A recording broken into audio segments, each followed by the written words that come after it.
윤석열 전 대통령에 대한 구속영장 실질 심사가 잠시 후 2시 15분부터 시작이 됩니다. 오늘 또 한 번 구속 갈림길에 서게 됐는데 관련 이야기 김영주 세명대 특임교수, 홍석준 전 국민의힘 의원과 나눠보겠습니다. 어서 오십시오. 네, 안녕하세요. 네. 자, 잠시 후면 지금 11시 55분이 되어가고 있으니까 한 2시간 정도 후에 윤 전 대통령의 구속영장 실질 심사가 시작이 됩니다.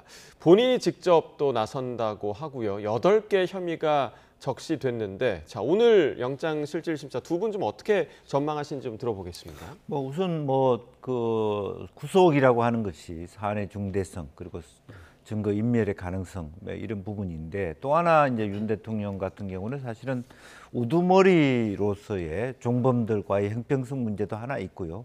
전반적으로 국민들이 봤을 때 최근에 특히 이제 그동안 입을 다물었던 많은 어떤 그 증인들이 진술을 번복하고 있는 경우가 상당히 많아지고 있습니다. 그 중에서 중요한 것은 사실은 총기 휴대의 문제라든지 직접 좀 더 본인이 평소 말씀해 오셨던 거하고 다른 얘기들이 나오거든요. 2시간짜리 국회에다 경고를 하기 위한 계엄이었다 이렇게 얘기한 것과 전혀 다른 내용들이 나오고 있기 때문에 이 부분을 조금 더 재판부가 보면 구속 가능성이 많아지고 있는 거 아닌가 그렇게 보여집니다. 네, 구속 가능성이 많다, 크다 이렇게 전망을 해주셨고요. 홍 전 의원께서는 좀 어떻게 전망하십니까? 예, 저는 일단 법적으로만 엄밀하게 봤을 때는 구속 가능성이 상대적으로 좀 낮다고 봅니다. 왜냐하면 지난번에 한번 구속이 되고 난 다음에 구속 취소가 될 때 재판부에서 일단 이번에 가장 핵심적인 사항이었던 이제 그 체포 저지하는 소위 말해서 불법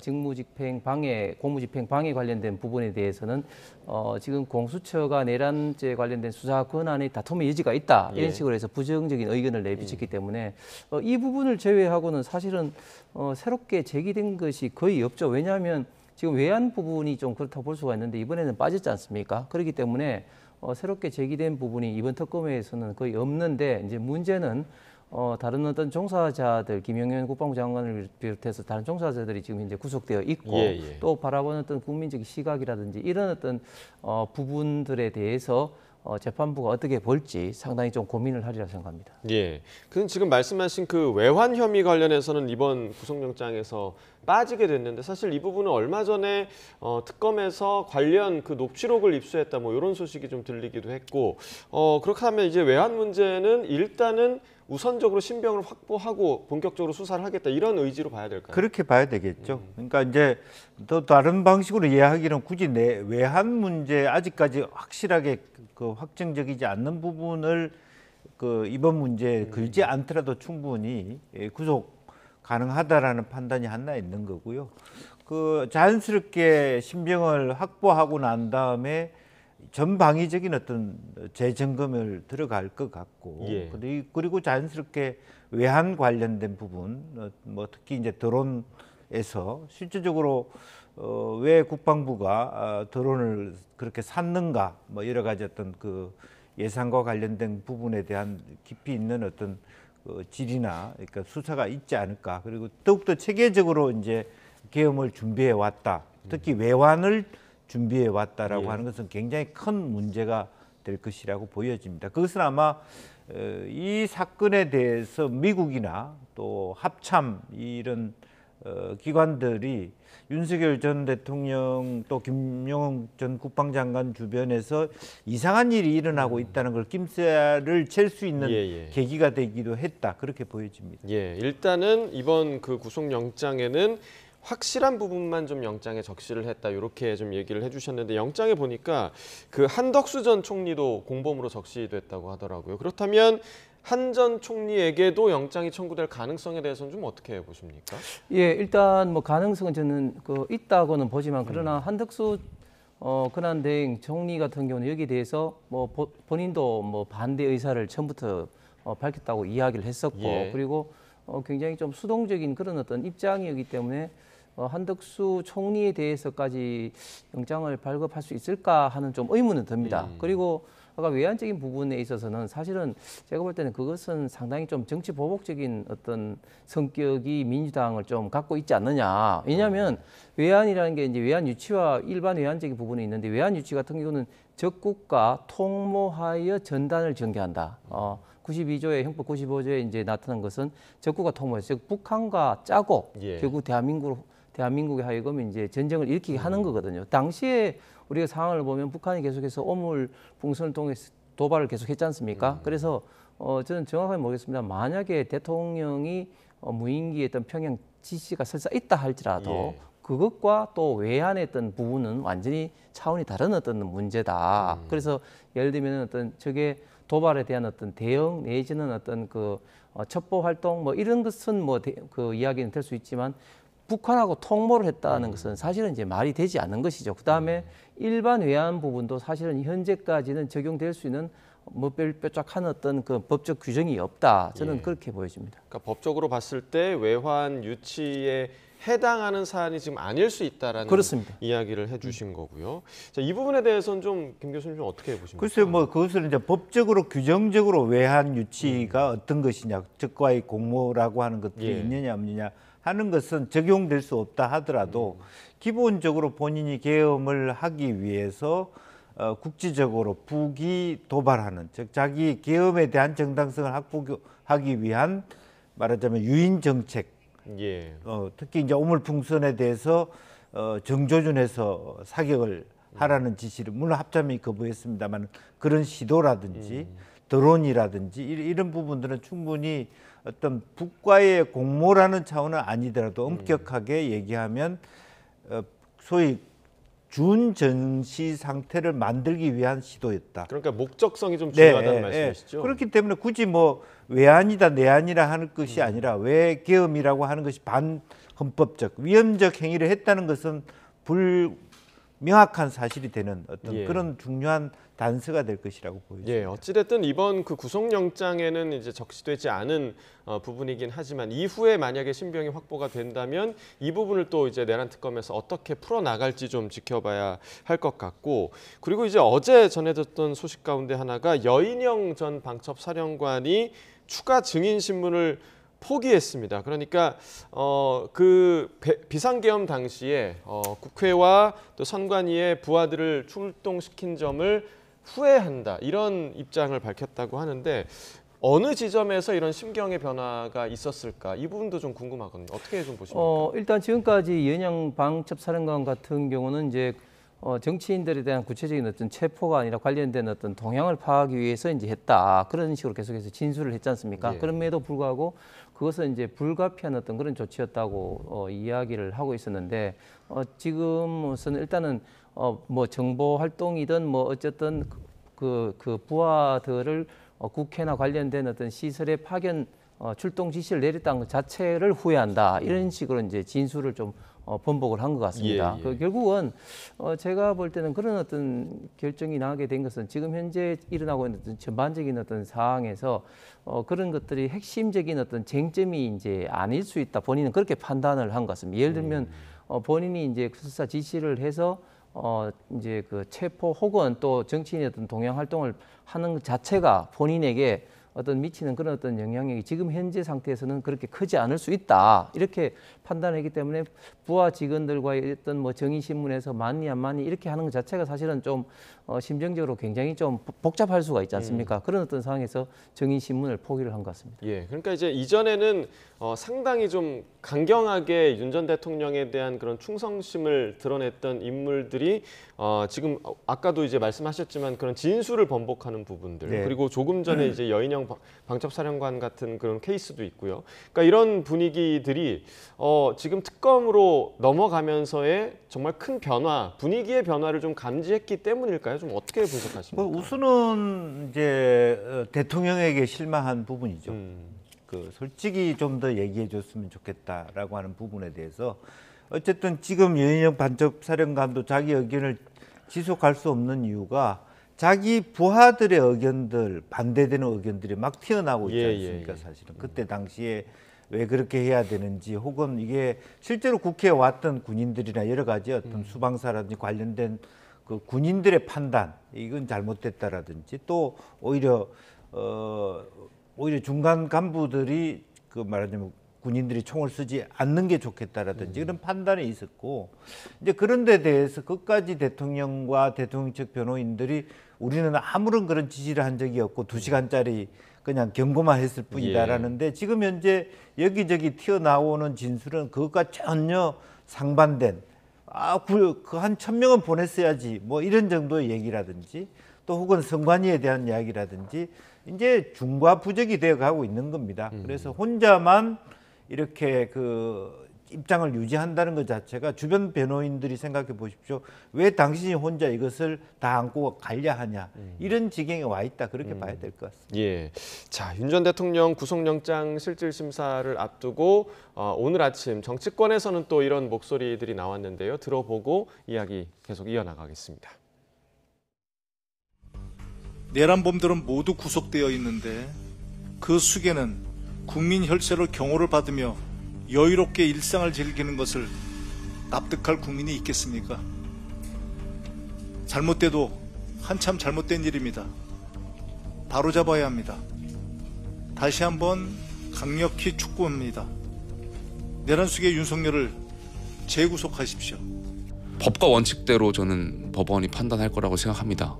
윤석열 전 대통령께서 어찌되었든 탈당을 하셨고 지금은 저희 당하고는 관계가 없는 분이기 때문에 저는 법과 원칙에 따라서 판단하고 거기에 존중하시기를 기대하고 있습니다. 당을 재판의 어떤 방어막으로 쓰려고 하는 거 아닌가 이런 생각들 좀 들었어요. 자, 일단 민주당은 강경합니다. 그러니까 조금 전에 이제 홍 전 의원께서 오늘 그 구속영장과 관련한 전망을 묻는 질문에 좀 영장 가능성이 좀 낮지 않느냐 뭐 이런 의견을 밝혀주셨는데 그래도 사실상 지금 공범들이 다 구속돼 있는 상태인데 내란의 우두머리가 구속되지 않는 건 좀 형평성에 맞지 않는 거 아니냐 이런 의견이 있을 수밖에 없거든요. 그래서 저도 아까 말씀을 드렸습니다. 엄격한 어떤 법적으로는 그런데 일단은 그 내란 혐의 관련된 주요 종사자들이 구속돼 있다는 거 이런 어떤 부분에 대해서 이제 어떻게 판단할 것인가. 그러나 결국은 엄격하게 지금 윤석열 전 대통령에 관련된 지금 영장실질심사 아니겠습니까? 예. 그렇기 때문에 다른 것보다도 일단은 이런 어떤 부분에 본다면 지금 현재 특검에서 이야기하고 있는 특수공무집행 방해라든지 뭐 이런 부분에서 이제 중점적으로 봐야 되는데 제가 말씀드린 것처럼 1차적으로 지난번에 심사를 통해서 서울중앙지법 동일한 지금 재판부죠. 예. 서울중앙지법에서 판단을 할 때 이런 어떤 그 공수처에서 애초에 영장 발급 권한, 수사 권한이 있는지 다툼이 이제 여지가 있다 이렇게 이제 판단한 사항이기 때문에 애초에 이 공무집행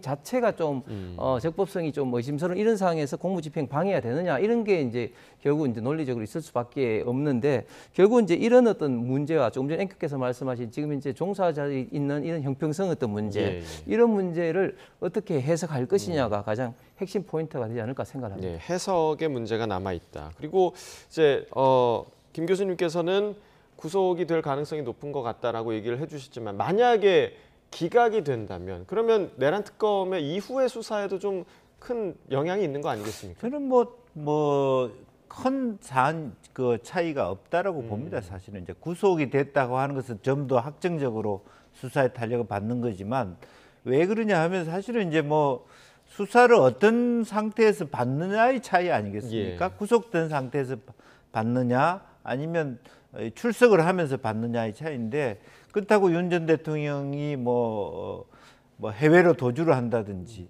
그렇게 할 수 있는 가능성이 없는 거 아닙니까? 이제 구속 수사라고 하는 것은 사실은 주소 이전하고 도주 가능성이 그런 부분도 없잖아 있고 예. 또 증거인멸의 부분이 있습니다만은 여러 가지 많은 그동안의 공수처라든지 경찰로부터 수사를 해온 것이 있는 상태이고 수많은 하위 종사자들이 일단 입장을 번복하면서 하루하루가 다르게 진실을 얘기하고 있는 입장에서 조금의 어떤 속도의 차이 이런 것은 있지만 본질적인 차이는 저는 없다고 생각을 하고 있습니다. 예. 자, 조금 전에 저희가 이제 녹취를 들을 때 김용태 의원의 녹취도 함께 좀 들어봤는데 김용태 전 비대위원장이 한 일간지랑 인터뷰를 했더라고요. 자, 그 내용 함께 좀 볼까요?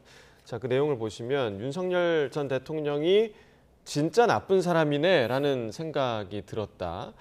당을 자신의 재판의 방패로 쓰려고 한 것 아닌지 하는 의심마저 간다. 정말 이기적인 사람이라는 생각이 든 것이다. 이런 이야기를 했습니다. 자, 이 부분에 대해서 이런 인터뷰 내용에 대해서 홍 전 의원 좀 어떻게 좀 바라보고 계십니까? 그래서 김용태 전 비대위원장이 이제 저렇게 이제 인식을 하게 된 것은 이제 본인이 당시에 탈당을 요구를 했지 않습니까? 예, 예. 윤석열 전 대통령이 탈당을 요구를 했는데 본인의 어떤 이야기가 좀 먹히지 않고 나중에 이제 그 윤석열 전 대통령이 자진 탈당하는 형식으로 이루어졌습니다. 그러다 보니까 자연스럽게 본인이 요구했을 때 빨리 탈당을 하지 않은 것이 당에 남아서 당을 좀 재판에 좀 방패막이로 삼으려는 것이 아니냐 하는 그런 어떤 인식을 했을 거라고 저는 추측을 합니다. 예, 예. 그런데 기본적으로 저는 저런 어떤 인식이 조금 동의하기 힘든 게 지금 그 윤석열 전 대통령 같은 경우 그때 당시에 그 김용태 비대위원장이 요구했을 때 빨리 탈당을 하지 않은 이유는 윤석열 전 대통령의 지지세가 엄연히 이제 있는 가운데 그 지지자들이 대통령 선거를 앞두고 김문수 후보에 대한 어떤 지지를 철회내지는 좀 뭐 중립적인 성향을 있으면 대통령 선거에 하등 도움이 되지 않기 때문에 지지세들이 자동적으로 섭섭지 않게 하기 위한 어떤 최적의 어떤 묘수를 찾는다고 찾은 게 결국은 고심 끝에 자진 탈당하는 방식으로 저는 했을 거라고 생각을 합니다. 예. 그런데 김용태 비대위원장 입장에서 재판을 방패막이로 삼는다고 했다. 저는 그것은 좀 전직 대통령에 대한 어떤 과대한 어떤 그 비판이 아닌가. 최근에 국민의힘을 보면은 외부에 대한 어떤 비판, 특히 이재명 대통령이라든지 민주당에 대한 비판보다는 내부에 대한 어떤 비판을 하시는 분들이 굉장히 많다. 그것은 언론에서 소위 말해서 개가 사람을 물면은 뭐 뉴스가 되지 않으면 사람이 개를 물면 뉴스 되는 그런 것들로 자기 정치하는 것이 아닌가 그런 어떤 생각이 좀 듭니다. 예, 그 또한 지금 그 국민의힘의 그런 내부적인 분위기를 좀 그렇습니다. 반증하는 게 아닌가라는 좀 생각이 들기도 하고 조금 더 얘기를 해보자면 그러니까 김용태 전 비대위원장의 이 인터뷰에서 윤석열 전 대통령이 김문수 후보가 결단하지 못할 걸 알고 버틴 것이다 이런 생각을 지금 하고 있더라고요. 이 부분에 대해서는 좀 어떻게 생각하세요? 글쎄요, 어쨌든 기본적으로는 윤 대통령에 대해서 실망하는 이제 그런 뉘앙스가 전반적으로 많이 있고요. 최근에도 김문수 전 후보께서도 실제로 윤 대통령과의 확실한 절연을 최근에 들어서는 언명을 하기 시작했거든요. 이제 그런 부분들이 전체적으로 국민의힘 분위기를 반영하고 있다라는 생각이 들고 이제 그에 대한 부분들이 이미 이제 오늘 우리 여러 가지 그런 부분에 다룰 내용도 있습니다만 민주당이 소위 내란범의 배출 당에 대한 어떤 뭐 국고 보조금을 줄인다든지 해산한다든지 이런 분위기를 있기 때문에 훨씬 더 실제적으로 뭐 탈당은 했지만 이제 그 과거 흔적 지우기에 본격적으로 나설 수밖에 없는 사안이 아닌가 그렇게 보여집니다. 예, 자 지금 언급해주신 그 내란 특별법 어제 그 더불어민주당 박찬대 의원이 발의를 했는데 이렇게 되면 일단은 윤 전 대통령에 대한 뭐 예를 들어 구속이 된다고 하면요, 그러니까 사면이나 복권을 제한하는 내용이 지금 핵심에 들어가 있고요. 그리고 내란범을 배출한 정당의 국고보조금을 차단하는 내용도 포함이 되어 있습니다. 이게 시점을 보니까 이제 비상계엄 이후에 받은 그런 국고보조금을 또 환수할 수도 있더라고요. 그러니까 그 이후에 국민의힘에서 국고보조금 한 100억 원 이상을 좀 받은 것으로 지금 전해지고 있는데 그 부분도 환수를 하게 되고 이후에도 아예 국고보조금을 받을 수 없게 된다. 이렇게 되면 거의 국민의힘을 해산하려는 그런 의도가 있는 거 아니냐라는 얘기가 좀 나올 수밖에 없을 것 같아요. 네, 그렇습니다. 박찬대 의원이 지금 정청래 의원하고 민주당 당대표 경선을 하고 있지 않습니까? 8월 3일 날 이제 전당대회를 통해서 차기 당대표가 결정되는데 그러다 보니까 선명성 경쟁으로 좀 무리한 입법을 지금 이야기하고 있는 것 같습니다. 이게 저는 두 가지 측면에서 굉장히 좀 문제가 많다고 보는데 일단 정치적으로는 지금 국민의힘 같은 경우는 이번 대선에서 패배했지만 김문수 후보가 41% 이상을 차지한 국민들의 지지를 받은 정당입니다. 그러면 이런 식으로 국민의힘이 국고 보조를 끊는다든지 이런 식을 통해서 사실상 정당 어떻게 해산 수준의 이런 조치를 하게 된다면 민주당의 일당 독재를 하는 게 아니냐. 일당 독재를 선언하는 굉장히 좀 오만한 법이다 생각하고, 또 두 번째 법적으로 봤을 때는 이 법이 이제 시행되면은 결국 이제 그 소급 적용이 돼야 되는 거거든요. 예. 그러면 우리 헌법에는 분명히 이제 소급 입법을 이제 금하고 있는데 여기에 대해서도 이제 위배되는 것이고, 또 연좌제도 분명히 이제 지금 현재 그 문제가 있습니다. 왜냐하면 대통령이 만약에 윤석열 전 대통령이 내란으로 확정된다 할지라도 대통령에서 그 정당의 다른 구성원까지 피해를 본다? 이것은 말이 안 되는 것이죠. 정당에 관련해서 이제 문제가 된다면, 예를 들면 정당이 위헌 어떤 성격으로 해산됐을 경우에 정당 구성원들이 다 예를 들면 국회의원직을 상실한다든지 관련된 국고 보조금을 반납하는 것이 특정 어떤 한 사람으로 인해서 다른 사람들까지 어떻게 보면 좀 피해를 입히게 하는 이런 연좌제도 분명히 예. 이제 위배가 되는 것이고요. 예. 그다음에 내란 어떤 범에만 특별히 사면권을 제한한다. 이것도 법 앞에 어떤 형평성을 정면으로 위배하는 것이다. 그래서 저는 위헌의 소지가 다분히 있을 수밖에 없는 어떤 무리한 법을 지금 당내 경선을 앞두고 선명성 경쟁에서 지금 현재 주장하는 것이라고 봅니다. 네, 자, 위헌의 소지가 다분하다라고 얘기를 해주셨는데요. 이 법안과 관련해서 오늘 민주당 의원들은 이런 말을 하기도 했습니다. 들어보겠습니다. 과거에 이제 판례를 봤을 때 통합진보당이 내란 선동만으로도 유죄가 선고돼서 국회의원직을 박탈됐던 적이 있기 때문에 뭐 내란 선동뿐만 아니라 명백한 내란 외환 혐의들이 적용된다면 뭐 당연히 의석수의 숫자의 어떤 뭐 많고 적음을 떠나서 내란 정당은 내란 정당이죠. 국민의힘 아니어도 홍준표 정당이 탄생하지 않을까 싶습니다. 뭐 한동훈 신당도 나올 수 있고요. 아무튼 본인들만 야당 정당은 아니죠. 특검이 국회의원을 체포를 해야 되는 상황이라고 하면 주저하지 말고 그냥 국회에 보냈으면 좋겠다라고 좀 하나 당부 말씀드리겠습니다. 이 부분은 일단 범죄의 중대성 때문에 당연히 구속을 해야 된다라고 보고 있는 것도 있지만요. 국민의힘이 과거에 불체포 특권 포기하겠다라는 각서 쓰고 뭐 여러 가지 했어요.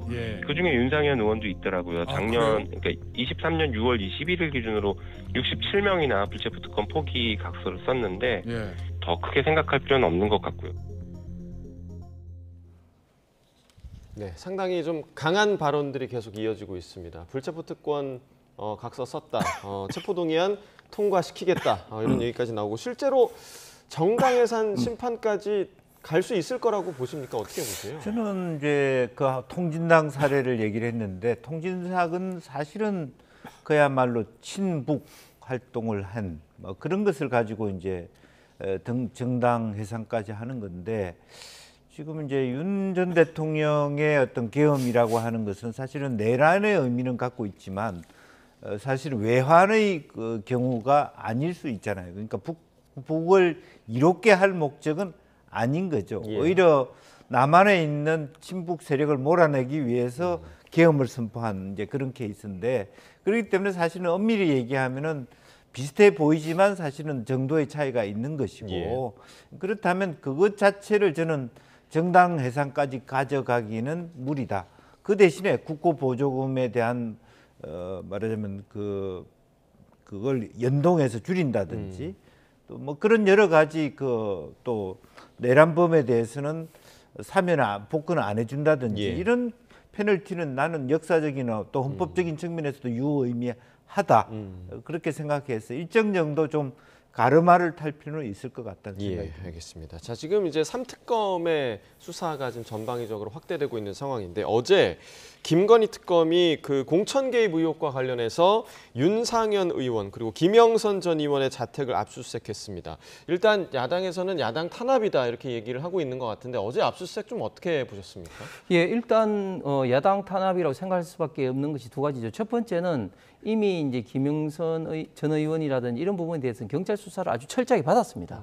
철저하게 받았는데 또다시 이런 식으로 이제 압수수색을 하는 것은 봤을 때는 굉장히 좀 과잉 수사로 이제 비판받을 수밖에 없는 것이고, 또 두 번째, 제가 알고 있는 범위 내에서는 정당은 어떤 헌법적으로 이제 자율성을 이제 보장받고 있고, 그래서 정당의 공천 과정에 대해서 이렇게 이제 그 수사가 본격적으로 이루어지고 있는 것이 사실상 없죠. 예를 들면 뭐 공천 과정에서 예를 들면 뭐 어떤 뇌물이라든지 이런 어떤 면 때문에 수사가 일부 이루어진 건 있지만, 공천 어떤 과정을 지금 둘러보기 위해서 당시에 공관위원장이었던 윤상현 의원에까지 지금 현재 자택과 사무실에 대한 압수수색을 하는 것은 헌법에서 정한 정당의 자율성을 근본적으로 저는 침해하는 것이라고 봅니다. 그렇기 때문에 이 부분이 앞으로 수사가 어떤 방향으로 이루어질지 모르겠습니다만은 대단히 좀 부적절하고 과잉 수사, 정치 보복적 성격이 있다고 봅니다. 네, 김 교수님 어떻게 보십니까?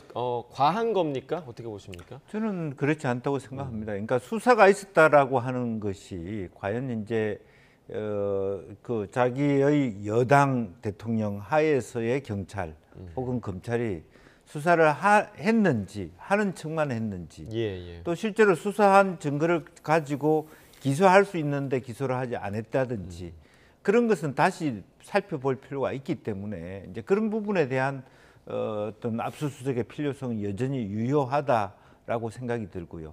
그래서 당분간 이러한 어떤 그 특검들의 활동은, 왜냐하면 특검이라고 하는 그 자체가 아시다시피 기존의 수사 결과나 그런 것들이 맞득지 않고 국민들이 만족할 만한 어떤 설명을 해줄 수 없기 때문에 특검이 있는 것이기 때문에 저는 당연한 귀결이다 그렇게 봅니다. 그게 바로 특검의 역할이다라고 얘기를 해주셨고요. 그리고 최상병 특검 같은 경우도 이른바 이제 VIP 경로설과 관련해서 김태효 전 국가안보실 1차장을 오는 11일에 소환하기로 했습니다. VIP 경로설의 실체가 밝혀질 수 있을지, 김태효 전 차장의 소환에 대해서는 좀 어떻게 보십니까? 그래서 뭐 당연히 왜 그런 어떤 국방부 장관이라든지 그런 것과 관련해서 급하게 했는지, 또 실제로 왜 경로실이 어떤 와전으로 해서 실제로 수사를 했던 것을 뒤집어 놨는지, 이제 그런 것들이 아직 명확하게 설명되지 않은 상태에서 그냥 하나의 썰로서 진행되고 있다는 것을 한번 정리를 할 필요는 있을 것 같다. 이제 그런 역할을 만약에 김태효 차장이 했다면 그건 정확하게 한번 불러서 확인할 필요가 있고요. 또 실제적으로 엉뚱한 사람이 이렇게 오늘 방금 이제 특검에 최상병 특검에 설명이 있었습니다만은 공소 포기를 한 거죠. 이제 그런 부분까지 있게 된 배경을 좀 더 낱낱이 그동안에 두 번, 세 번에 걸쳐서 국회에서 통과된 것을 거부해 왔기 때문에 좀 더 명확하게 할 필요 있다. 그렇게 보여집니다. 지금 이 사안과 관련해서는 그 핵심 증인들의 증언이 조금 약간 달라지는 그런 상황이기도 한 것 같은데, 사실 김태효 전 차장 같은 경우는 윤석열 정부의 실세라고 불리기도 했었고요. 이번 소환이 좀 어떤 의미가 있을 거라고 보십니까? 예, 일단 임성근 전 사단장 같은 경우는 뭐 김건희 여사는 물론이고 대통령실에 의미 있는 포지션을 갖고 있는 분들과 일명씩도 없다고 계속해서 강하게 지금 부인하고 있는 그런 어떤 상황입니다. 그렇기 때문에 사실은 이제 VIP 경로설로 인한 거기에 대한 어떤 그 대통령실의 구체적인 어떤 개입의 어떤 동기랄까 이유가 지금 현재 분명치 않은 상황이죠. 특히 김계환 전 해병대 사령관 같은 경우도 역시 여기에 대해서는 좀 부정을 하고 있기 때문에 굳이 대통령실과 김계환 해병대 사령관, 임성근 사단장의 고리 역할을 할 수 있는 사람이 지금 현재는 대통령실의 김태효 전 차장이 아니냐, 그리고 관련돼서 많은 어떤 정보를 갖고 있는 게 아니냐, 이렇게 좀 추측을 많은 부분에 삽니다. 그렇기 때문에 특검에서 이 부분에 대해서 좀 더 명확하게 하기 위해서 소환 조사를 하는 것 같습니다. 네, 김태효 전 차장의 입에서 어떤 이야기가 나올지 좀 지켜봐야겠고, 지금 여러 수사에 거의 이제 김건희 여사의 이름이 계속해서 거론되고 있습니다. 거의 모든 수사에 거론이 되고 있는 것 같은데, 그러면 만약에 오늘 윤 전 대통령에 대한 구속이 이루어진다면 이후에 김건희 여사 신병 확보에는 좀 어떤 영향을 끼칠까? 이 부분도 좀 궁금하거든요. 글쎄요, 뭐 여러 가지 지금 방금 앵커가 말씀하신 대로 전방위적으로 대통령실의 인선, 또 아마 나아가서는 단순히 뭐 무슨 통일교 관련된 일을 했다 안 했다를 떠나서 굉장히 중요한 공천에 대한 개입, 그리고 실제적으로 핵심적인 의제와 관련해서 또 양평 문제와 관련해서 전방위적으로 나오고 있기 때문에 조금 더 자신감을 가지고 특검에서 김건희 여사 문제, 뭐 옛날에 있었던 뭐 주가 조작 사건뿐만 아니라 양평 문제, 지금 이제 그 마산 뭐 창원의 공천 관련된 또 거기서 누구를 또 뭐 봐달라라든지 뭐 그런 부분까지 포함돼 있고 여러 가지 지금 그 아직도 표출되지 않은 것까지 포함된 여러 가지 전반적인 수사가 필요하다라고 보여집니다. 그리고 아마 오늘 만약에 오늘 저녁이나 내일 아침에 윤 전 대통령에 대한 수감, 즉 그 구속이 결정되면 그런 부분이 훨씬 더 탄력을 받게 되지 않을까 그렇게 보여집니다. 예.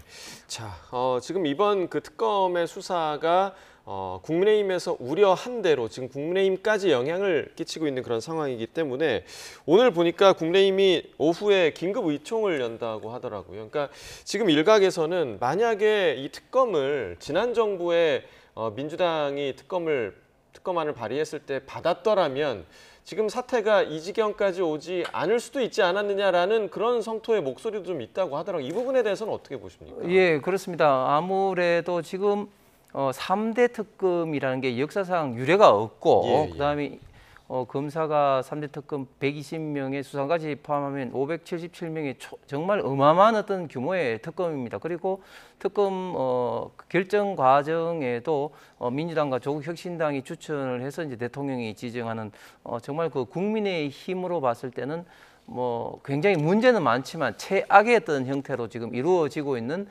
특검에서 전방위적인 이런 어떤 수사를 하고 있기 때문에 차라리 그 전에 좀 합리적으로 좀 범위도 조정하고 특검도 추천을 같이 하면서 그때는 또 합의를 본 게 대법원장이 특검을 결정하는 식으로 이제 합의를 봤었거든요. 그때 당시에는. 그런데 이제 그 이후에 이제 정권이 바뀌고 이제 합의도 다 무시하고 이런 식으로 가고 있습니다. 그렇기 때문에 그때 했으면 어떨까 이런 어떤 후회 내지는 아쉬움도 국민의힘에 이제 많은 것이 사실이죠. 그 반면에 그 전에 이루어진 합의도 다 무시하고 민주당이 일방적으로 특검도 지정하고 특히 이렇게 많은 검사를 투입하고 인지수사까지 포함하는 이런 많은 어떤 범위 또 지금 그 특검이 이루어지고 있는 과정을 보면 사실은 최혜병 특검 같이 이거를 별도의 어떤 특검으로 이렇게 하는 것이 맞느냐 하는 또 비판적 우려의 목소리도 많이 또 나오는 상황입니다. 그래서 이게 의미 있는 오히려 수사가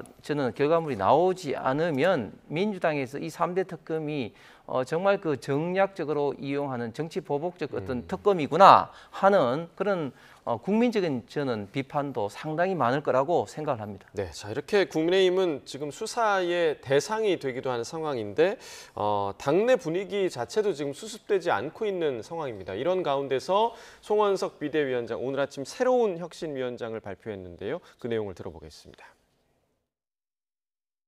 윤희숙 여의도 연구원장을 혁신위원장으로 모시기로 하였습니다. 중도 보수를 대표하는 경제통인 윤희숙 원장님이 혁신위원장을 맡아서 앞으로 혁신 업무를 잘 이끌어 주시리라 믿습니다. 우리 당이 실패한 과거와 결별하고 수도권 민심 속으로 다가가는 정책 전문 정당으로 거듭나는 혁신의 조타수가 될 것이라고 확신합니다. 혁신은 멈출 수도 없고 포기할 수도 없습니다. 지금 우리 당이 겪는 모든 혼란과 갈등이 향후에 길게 보면 혁신의 과정이 될 것이라고 생각합니다. 자, 어제 안철수 의원이 초유의 임명 20분 만에 사퇴를 하게 되면서 하루 만에 바로 지금 혁신위원장이 내정이 됐습니다. 윤희숙 여의도 연구원장인데 일단 김 교수님께서는 안철수 의원과 윤희숙 원장 두 사람을 비교한다면 누가 더 혁신에 어울리는 사람이라고 보십니까? 글쎄요, 뭐 두 분 다 혁신에 어울릴 수가 있죠. 사실은 뭐 어쨌든 안철수 의원님도 의사 출신이었기도 하고 또 IT라든지 혁신의 아이콘들을 가지고 있는 분이고 윤희숙 그 여의도 연구원장도 나름대로 경제, 통, 또 전문가로서의 어디로 나아갈 바를 생각한다라면 혁신의 어떤 그 역량이 없다고 볼 수는 없습니다. 다만 여기서 주요하게 생각해야 될 것은 안철수 혁신위원장이 왜 사퇴했느냐. 혁신해야 된다라는 말을 했는데 거부당했기 때문에 사퇴했다는 예. 것이죠. 그래서 위에 있는 혁신위원장을 바꾼다는 것 자체가 기존의 지금 당의 송원석 그 비대위원장을 비롯한 당의 중심이 움직이지 않는 데서 생기는 거거든. 그러니까 본인 스스로가 말은 혁신하지만 여러 가지 김용태 전 비대위원장의 주장도 안 받아주겠다. 뭐 소위 개인과 관련된 부분이지만 어쨌든 쌍권이라고 일컬어지는 중진들의 책임지는 부분도 우리가 할 수 있는 일이 아니다라면 어디에서 찾을 수 있느냐라고 하는 동호 반복에 불과한 이야기이고, 따라서 저는 오히려 혁신이란 말보다는 실제적으로 정상화, 또 여의도 연구원의 어떤 역량 강화부터 해야 되기 때문에 여의도 연구원장이 저렇게 나와서 혁신한다고 여러 가지 이야기하는 것보다는 정말 무엇이 문제인가를 정말 깊이 있게 전 당원들에게 논의할 필요가 있고, 또 하나는 시점상이 애매해요. 그러니까 8월 전당대회에 들어오는 새로운 지도부가 그야말로 당의 정상화와 혁신을 할 수 있도록 토대를 만들어주는, 오히려 저 당의 대통합위원회를 하고 대통합 전당대회를 가져가는 그림이 낫지. 아주 애매한 시점에서, 애매한 시점에서 그 혁신 해놓은 이야기 안을 새로운 당 대표가 안 받으면 어떻게 할 거예요? 이제 그런 의미에서 말뿐인 혁신이 되고 말았다, 그렇게 보여집니다. 네, 시점의 문제도 지적을 해주셨고, 사실 그 안철수 의원이 이 사퇴를 하게 된 배경에 그 인적 쇄신, 인적 청산의 문제가 지금 중심에 자리하고 있는데, 만약에 윤희숙 원장이 이 부분을 또 지도부에 요구를 한다면 그러면 받아들여질 것인가? 이게 가장 중요한 부분 아니겠습니까? 결국 이제 혁신위원장이 모든 것을 할 수 있는 게 아니라 이제 인적 청산도 그렇고 모든 어떤 사항들을 결국은 이제 당내 어떤 분위기를 조성을 해야 되는데, 사실은 안철수 의원이 참 안타까운 게 본인이 이제 설사 이제 그렇게 주장한 것이 뭐 지금 당장 받아주지 않는다 할지라도 본인은 이제 문제 제기를 하면서 계속해서 좀 그런 분위기를 좀 조성하는 것이 혁신위원장으로서 굉장히 좀 중요한 일인데, 그것이 받아들이지 않다고 해서 사퇴를 하고 또 직후에 당대표 선거에 나가는 것은 안철수 의원이 갖고 있는 이번 대선 때 김문수 후보를 도왔던 좋은 좀 이미지를 저는 잃어버리는 어떤 안타까운 좀 결과가 나오지 않았나 생각을 합니다.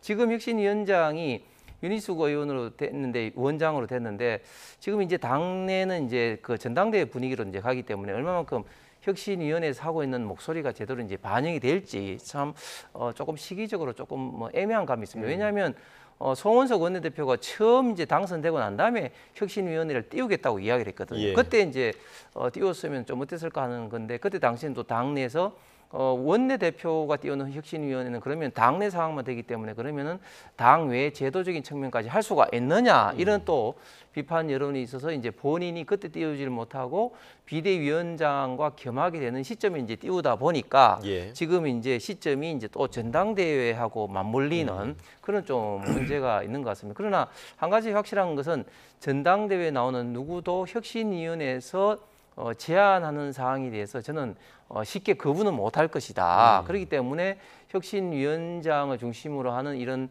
당을 개혁하고 혁신하는 이런 내용이 어떤 내용이냐가 굉장히 앞으로 좀 중요하게 될 건데, 저도 김영주 의원님 말씀에 전적으로 동의하는 게, 지금 국민의힘은 혁신한다, 개혁한다는 것도 중요하지만 당을 어떻게 정상화하고 통합하고 미래로 나아가는, 대한민국의 미래를 걱정하는 정책 정당으로 이끌어갈 것인가, 이런 점들이 더 좀 중요하게 평가받아야 될 것 같습니다. 네, 자, 앞서 그 안철수 의원에 대한 그런 아쉬운 부분에 대해서 얘기를 해주셨는데, 안철수 의원이 당권 도전에 나선 이후에 한동훈 전 대표에게 당대표 출마 요구를 계속해서 지금 하고 있는 상황이고요.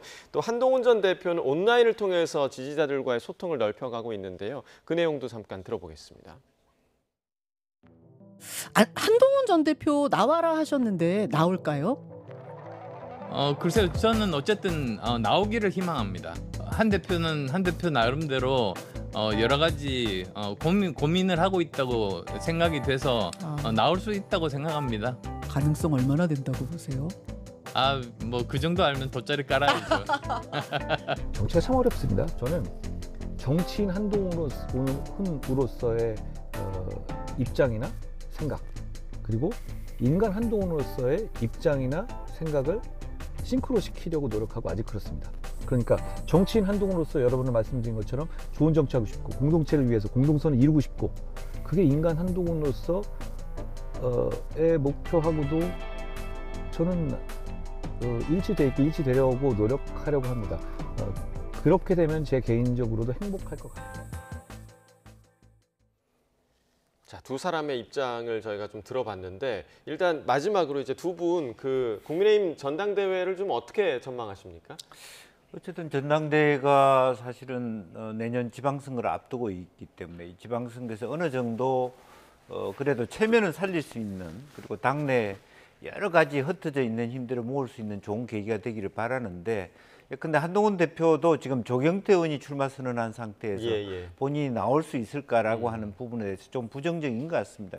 왜냐하면 뻔히 내년 지방선거가 쉽지 않은 그런 부분에서 계속 본인이 치러진 선거가 좋지 않은 결과를 낳았을 때 조로하는 현상이 생길 수 있거든요. 그래서 아마 오히려 안철수 의원도 좀 생각해야 될 게 한정된 국민의힘의 자원들을 뭐 자기하고 친하든 멀든 간에 좀 릴레이해서 이렇게 가는 기력의 리더십이 필요한데 다 나와라 이렇게 하는 것만 능사는 아니다 그런 말씀드립니다. 지금 뭐 조경태 의원 얘기도 해주셨지만 장동혁 의원도 좀 거론이 되는 것 같더라고요. 네. 앞으로 좀 어떻게 전망하십니까? 예, 조경태 의원의 출마 여부가 한동훈 전 대표의 출마에 저는 영향 끼치지 않는다고 봅니다. 왜냐하면 결국은 뭐 나와서 같이 나중에 이제 단일화도 할 수 있는 문제이고 오히려 조경태 의원이 나와서 얼마만큼 그 이미지를 갖고 있느냐, 지지를 받고 있느냐 이런 것들이 오히려 한동훈 대표가 나오는데 저는 오히려 자극제가 될 것 같고 그런데 한동훈 대표 입장에서는 특히 이제 주변에서는 지난번 이제 총선 22대 총선에서도 비대위원장 지휘했는데 이제 패배를 했고 또 당 대표로서도 탄핵을 당했기 때문에 지방선거에서까지 만약에 당 대표가 돼서 지게 되면 패배였던 이미지가 굳어진다 하기 때문에 오히려 주변에서 조금 말리는 상황인데 한동훈 전 대표가 아직까지 이제 결정을 못한 것 같습니다. 반면에 김문수 후보 같은 경우는 주변에서도 지금 이제 그 권하는 그룹들이 많고 특히 본인이 사회단체 가서 최근에 본인이 이제 민주당 싸우겠다, 이재명 정부 싸우겠다 이런 말씀을 하는 거니까 점점 이제 출마했던 결심을 굳혀가는 게 아닌가 생각을 합니다. 예, 알겠습니다. 오늘 두 분 말씀 여기까지 듣겠습니다. 김영주 세명대 특임교수, 홍석준 전 국민의힘 의원과 이야기 나눠봤습니다. 두 분 말씀 고맙습니다.